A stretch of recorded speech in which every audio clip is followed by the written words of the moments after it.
box out of here? Yeah, it's over there, Where? in the corner. Oh. Holy shit, I haven't seen this since 2002 when I moved to Thailand. Wow. You know, when I was a young man, we moved away from Maine, and one of the things that happened was I forgot things there.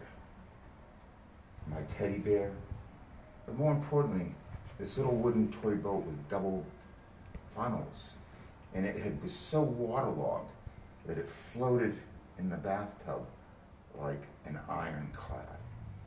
And I asked my father, "Have you seen my toy boat?" I mean, it was always in my house. And he said, "I threw it away. Threw it away. It's gone forever." But I still had my Davy Crockett shirt and my sneakers and blue jeans and all that type of stuff, and narwhal tusk for my grand aunt. But I always thought about the toy boat, and the teddy bear too, one-eyed of course. And when I moved from Maine to the South Shore of Boston, my mother enrolled us in a Catholic school with nuns, and who had rulers with rosary beads, and they walked as if they didn't have feet, and they were floating like the Daleks in Doctor Who.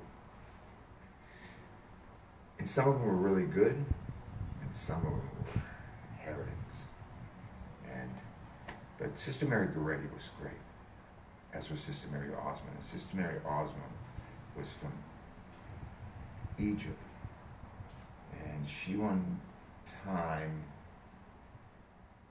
made a young girl feel good, and it was Connie Bahari, who was the cutest girl in the class, and she had lost a hair, something to fix her hair with, and she was crying. The thing probably cost 50 cents, and Sister Mary Osmond said, "When you get to heaven, don't worry, there's a closet with everything you've ever lost, and above the door will have your name in Boston gold." All of us were heartened by this. My toy boat will be there, my teddy bear, everything I lost will be there. And it didn't include people, sadly. And as I got older, I continued to lose things: straw hats, umbrellas, socks, gloves, everything, records. And you give something to somebody, I'll give it back to you. You never got it back, especially records or books. But my grandmother, who came from Ireland, one time said, "If you lose something, it wasn't yours to begin with." And she was also a believer in the closet of lost things, being Irish, and a Catholic.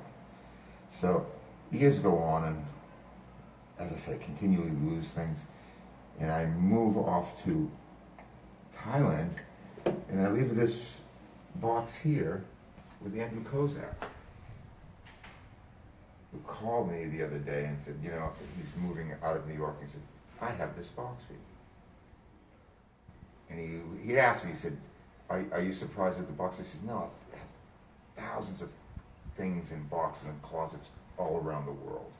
And I've lived in Paris, London, Germany, Thailand, Indonesia, just scores of places. And I've left things behind. My old girlfriend, Gabrielle Lazur, said that used to call me Mr. Escargot because I had a trail of lost objects behind me. In 2009, I had to return to the United States. The business in Thailand went down. And I would go back every couple of months to see my kids. And at one time, my wife, I said, where's my stuff? And she said, "A snake ate it. A snake ate it." And sure enough, there was a box filled with paper and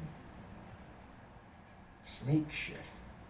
I said, "Why'd you keep it?" He says, "Well, I wanted You know that that's what happened to you. I knew you wouldn't believe me. I said, wow, and the one thing that really bothered me, the snake only ate the books I liked. Every book that I didn't like, he left. You know?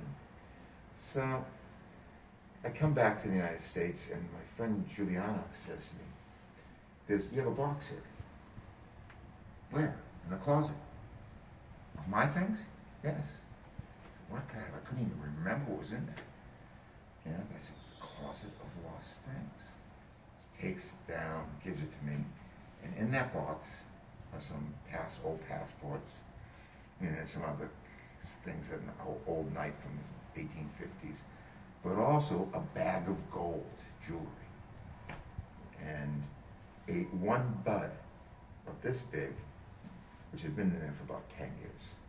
And I called it 10 years after, thinking that maybe I could travel in time if I smoked it. I cashed out the gold for $5,000, which was really good because I needed the money. Sure enough, later on, I go to my friend's house, who says to me, "We need to get your boxes out of my thing." I said, "Boxes?" I said, what boxes? When you left for Thailand, you dropped all these boxes here. I couldn't remember it at all. And I knew I had been missing things because I had storage. And when I took the stuff out of storage, I couldn't remember where it was. And so they must have thrown it out or something. But sure enough, there were the Bowdoin College plates, a small drawing by Jean-Michel Basquiat, all my first editions, clothing, which some of it was really mildewed, and it was. I wouldn't want to find that in heaven's closet of lost things. It smelled so bad. But I wanted leather, because you're not going to have leather jackets in Thailand. So I said, wow. And I spread them all out in his backyard in the Hamptons. And it was, I have a picture of it. It's pretty impressive. And, so I said, wow, there is a closet of lost things. And I'm an atheist, as everybody knows. So, but then I realized the closet of lost things is on Earth. And I have other things in other closets elsewhere, such as this box here, which I haven't opened in probably 19 years, something like that. And it's filled with postcards. This one is from my mother and father. There's nothing in it, but it has their address. And what was in it? I think it's a reply to a wedding invitation. And of course, did I send it? They even sent it to me with the stamp, and I never sent it. Here's one from Tony and Carol. You must be in pig heaven over there about the Red Sox. There are stuff in here. Ones I've written. Mom and Dad, I was in London for the weekend after finishing a movie rewrite. Wasn't paid so much, but enough to pay for a trip to the USA. And this one, Ingy Baby. It's from my good friend Ingrid Esprit, passed. And she says, "Are things still crazy, breakneck speed in New York City?" 1986. And one last one, and this is from Frankfurt on Main. And this is from Shane, an English skinhead I met in Hamburg when I was a doorman. And it's sent to Beser's, our nightclub in Hamburg on Eppendorfer Weg. So, I have to thank my good friend, and here's Audrey Hepburn, who we all loved. And so, the closet of lost things exists not only in reality, but in more importantly, in our minds.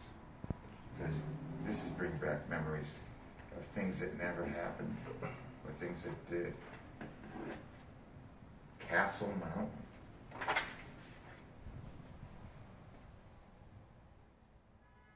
This is not, I have no idea what these are, why, Banff, which I've never been to. I don't know how these ended up here. And that's the way it is in the closet of lost things. Thank you, Peter Smith.